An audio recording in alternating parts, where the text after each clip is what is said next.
आज आपण दौंड तालुक्यातील तांबेवाडी या ठिकाणी आलेलो आहे। जिल्हा परिषद आणि पंचायत समितीच्या निवडणुकीचं रणधुमाळी सुरू आहे।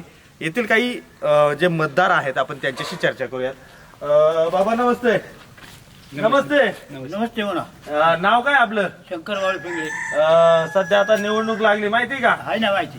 मग आता सध्या नेमकं वारं काय आहे गावात? वार आता काय गावातला आहे त्या आपल्या इथं बसून आहे, काय आपल्याला सांगता येत नाही। नाही पण काय वाटतं नेमकं काय इथं? आहे कमळाला वार आहे जास्त। कमळाला वारं आहे का? काय काम वगैरे आहे का कमळाची इथं? काय आहे ते काम आहे ना। कोण आहे उभं पण कमळाला इथे? सुखदेव चोरामजी। आणखी कोण आहे? काम ते निवडणे एक आहे। हा मग इथं जास्त कशाची हवा आहे? हवा जास्त इथे आता गाववाला आहे तो। हा गाववाला आहे तो, त्यामुळे त्याला मतदान देणं म्हणजे मुख्य आहे आपलं। बाहेरचा आतल्यावर नाही जर देता येत आपल्याला। बर बर। या ठिकाणी आणखी काही मंडळी आपण त्यांच्याशी देखील चर्चा करूयात। नमस्ते, नाव काय आपलं? नमस्ते, सीता पानबे। सध्या आता निवडणूक सुरू आहे, नेमकं काय चर्चा काय आहे गावात? भाजपच का हो? भाजप कामाचा पक्ष आहे। काय नेमकी काय काम आहे इथं? आमच्या गावात उमेदवारांनी दिवाळी वाटली। 10 वर्षाला दिवाळी वाटतोय। हा दरवर्षी दिवाळी वाटतोय। दिवाळी मग दिवाळी वाटते म्हणून तुम्ही फक्त मतदान करणार का? गावातले काम केले, रोडची मुरुम टाकणे, रोड करणे, पाणी पुरवठा करणे, व्यवस्थित करणे। बर बर बर। या ठिकाणी पाहिलं तर जे उमेदवार आहेत हे स्थानिक गावामध्ये काय काय सांगाल नेमकं वातावरण काय आहे गावामध्ये? वातावरण इकडे काय बीजेपी चालणार आहे का बीजेपी का हो? कारण सेंट्रल गव्हर्नमेंट स्टेट गव्हर्नमेंट सगळं बीजेपीकडे आणि त्यांची कामाची करण्याची पद्धत जी काय काम करण्याची पारदर्शकता आहे ती खूप छान आहे। त्याच्यामुळं आम्ही बीजेपीच्याच मागे आहोत। इथं जिल्हा परिषद आणि पंचायत समितीला नेमकं कोण उभं आहे? इथं सोनवणे जिल्हा परिषदेला आहेत उभे आणि आमचे सुखदेव सोनवा चोरवले म्हणून आहेत, आमचे गाववालेच आहेत ते पंचायत समिती खामगाव उभे आहेत। ते काय त्यांची काय काम आहे? कामं सांगण्यासारखे म्हणजे ते शब्दात सांगू शकत नाही। त्यांचं काम तांबेवाडीत तर आहेच, त्याचा विषय नका घेऊ, त्यांचं गाव आहे म्हणून त्यांनी त्याचं काम केलेलंच आहे। पण तुम्ही साईडला पंचक्रोशीमध्ये पण त्यांचं कंटिन्यू काम चालू असतं। तो माणूस असा की 24 आवर्स जनतेसाठी अवेलेबल असतो। आणि समोरून जे काय उभे आहेत मधले कोण आहेत उभे वाटतं ते खामगावचे पहिले सरपंच होते, ते एक 5 वर्ष त्याला सरपंच भेटले होते।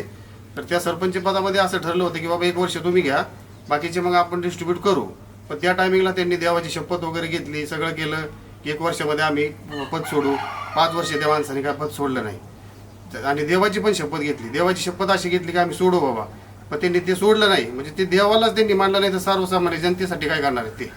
आणि इतर दिवशी पण कधी आले, गावात आले तर कधी तांबेवाडीत तर कधी आलेच नाही आमच्या या गाण्यामध्ये। आणि जरी तिकडे गाडामुडी चौकात वगैरे भेटले त्यांच्या गाडीची काच पण कधी आयुष्यामध्ये खाली नाही, गाडी अशी जोरात नुसती पळायची। तो माणूस जनतेसाठीच काय करू शकत नाही, देवाला नाही मानू शकत, जनतेसाठी काय करू शकतो? त्याच्यामुळे आम्ही सुखदेव चोरम यांच्या मागे। या ठिकाणी आणखी काय मतदार आपण त्यांच्याशी बोलूया। काय सांगाल नेमकं काय सध्या वातावरण काय गावामध्ये? भाजपचंच वातावरण। भाजपचंच का पण? भाजपचंच वातावरण काय आहे एवढं? कामाला प्राधान्य आहे। काय नेमकी काय काम आहे इथं? ते सुखदेव भाऊ असे म्हणजे काम असते की कमी नाही पडत। प्रायव्हेट म्हणलं तरी काम 24 आवर जनतेसाठी अवेलेबल असणार आहे। आता जर तुम्ही त्याला निवडून दिलं तर जसं आमच्या तांबेवाडीचा जसा विकास झालाय तसा तुम्ही जे बाकीचे गाव आहेत त्यांचा विकास झाल्याशिवाय निश्चित राहणार नाही।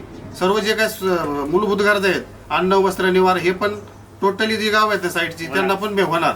फक्त तुम्ही आम्ही त्यांच्या पाठीशी राहणार आणि ती भरपूर लीड नाही येणार, त्या विषय घेऊ नका। उन्हाळ्यात पाणी नव्हतं गावाला, त्यांनी स्वतःच्या विहिरीचं पाणी दिले गावांना प्यायला 24 तास। साधे बाकीचे रेशनिंग कार्डचे मुद्दे होते, रेशनिंग कार्डचे की जे काय महिला लग्न होऊन त्यांचे 12-12 वर्ष झाले तरी त्यांचं रेशनिंगला नाव नव्हतं।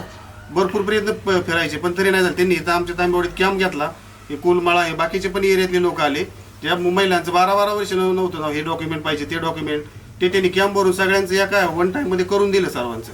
म्हणजे तो माणूस आहे ना कधी पण 24 आवर उपलब्ध राहणार आहे। त्यामुळे आमची जी काही जनता आहे ना आम्ही त्यांच्या पाठीशी खंबीरपणे उभे आहोत आणि राहणार आहोत खंबीरपणे उभे। आपण या ठिकाणी पाहिलं की भाजपचंच वातावरण आहे आपल्याला तांबेवाडी परिसरात। एक बाबा बसलेत, आपण त्यांना विचारून नेमकी काय सध्या परिस्थिती गावाचं काय? बाबा काय नाव आपलं? जगदळे। काय सध्या नेमकं काय आता इलेक्शन सुरू आहे माहिती का? सुखदेव बाबाची तुम्हाला मदत करतात का? काय किती दिवसापासून काय त्यांची काम आहे काय?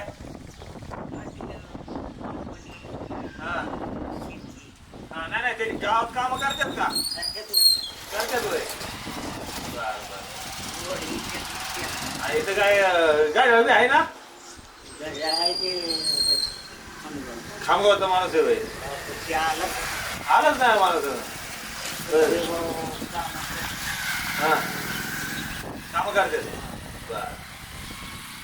मग तुम्ही मतदान कोणाला करायचं यंदा?